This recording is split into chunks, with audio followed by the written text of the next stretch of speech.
Ito ka din, ayaw pangin ng buhok mo. Ha? May mga bisita ako. May pasalubong sila. Puto bongbong. Special puto bongbong. Sarap yan. Sarap. Tanging kape lamang ang may offer ko, Char. Wow! At dahil magpapasko na, usong-uso ng puto bongbong. Saan to, ma? Special. Thank you so much sa pasalubong. Yan, tanging kape lang ang ma-offer ko. Hindi pa sila sa duty. Wala pa kayo tulog? Yan, wala pa silang tulog. Pinuntahan lang talaga nila ako dito. Special. Gawa pala ng kape. Kala ko gusto nilang makita. Yan, habang ako yung nagmamas. The Lord be with you. And with your spirit. Alam mo na tayo linisarya mga mi at dahil nga may bisita ako at yan muna ang mapapanood nyo sa akin for today's video. Tulad nga sa nakalagay sa unahan kong video mga mi na disclaimer lang ay nung nakaraang video ko pa kasi talaga to mga mi. Ngayon ko lang na-upload mga mi.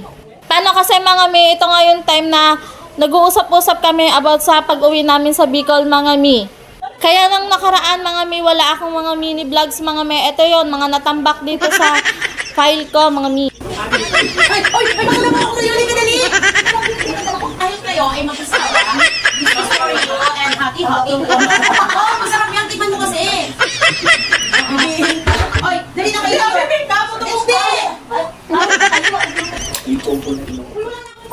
More chikahan mga mi kasi wala kaming budget na pamasahe dyan siya.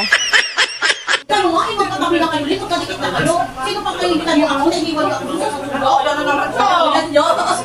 Ang dami ka na, di ba? Diba mga mi, hindi lang siya OA mga mi, madrama pa yan, char. Nagdadrama kasi siya mga mi kasi sabi niya iniwan daw namin siya doon sa lugar na yon. Sabi nga namin ay hindi naman sa ganun kailangan lang namin hanapin yung peace of mind namin para makapag-isip kami ng maayos and matupad namin yung mga pangarap namin para sa inyo.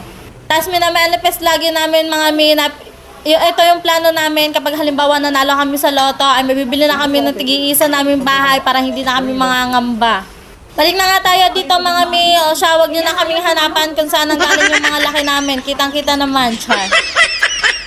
Tara, kain tayo mga mi. Hindi ko na nga kayo naalo kasi kung ano mga pinagdadaldal ko dito. Eto na nga kami mga mi, yung family namin, pero hindi pa kami kompleto dyan. Wala pa yung iba at may mga pasok kasi mga mi. Naiwan na nga dito yung nanay namin na talaga namang hindi nagpapapigil dyan sa buto niyang sinisip-sip. Talaga namang ayaw paawat. Tapos ito pa yung extended family namin, itong dalawa. Nahuli na nga to kasi pahuli-huli talaga itong dalawang to. Ewan ko ba kung saan to nanggagaling itong mga to. Eto na nga kayo pagkatapos namin kumain. Ayan, more chikahan pa and more banding. Yun lang muna mga mi for today's video.